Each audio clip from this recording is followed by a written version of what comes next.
ایک بادشاہ نے ایک شاہراہ بنوائی اور پھر اس پر دوڑ کا اعلان کیا، جس دوڑ میں کوئی شخص بھی حصہ لے سکتا ہے، اور اچھا سفر کرنے والے کو انعام دینے کا بھی کہا۔ بہت سے لوگوں نے دوڑ میں حصہ لیا۔ سب دوڑنے والوں سے شاہراہ کے متعلق تاثرات لیے گئے۔ سب نے کہا، ایک جگہ ریت کا ڈھیر لگا ہے، اگر وہ اٹھوا دیا جائے تو باقی شاہراہ بہت اچھی ہے۔ شام تک تمام لوگ اختتامی لائن تک جا چکے تھے، مگر ایک شخص کا آنا ابھی باقی تھا۔ سارے لوگ اس شخص کا انتظار کرنے لگے۔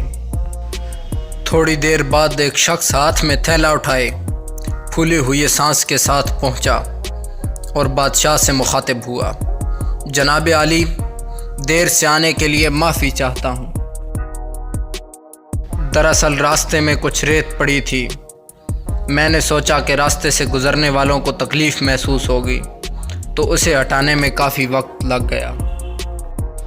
ریت کے نیچے سے یہ تھیلا ملا ہے، اسے لے کر آپ کی خدمت میں حاضر ہو گیا ہوں۔ بادشاہ نے کہا، یہ تھیلا میں نے رکھوایا تھا۔ اس تھیلے میں بہت سی رقم ہے، جو کہ انعام کے طور پر اب تمہاری ہے۔ بہترین مسافر وہ ہے جو دوسرے مسافروں کے لیے آسانی پیدا کرے۔ ایک حدیث شریف کا مفہوم ہے، راستے میں سے پتھر، کانٹا یا کوئی ایسی چیز جس سے مسافروں کو تکلیف ہو، ہٹا دینا بھی نیکی ہے۔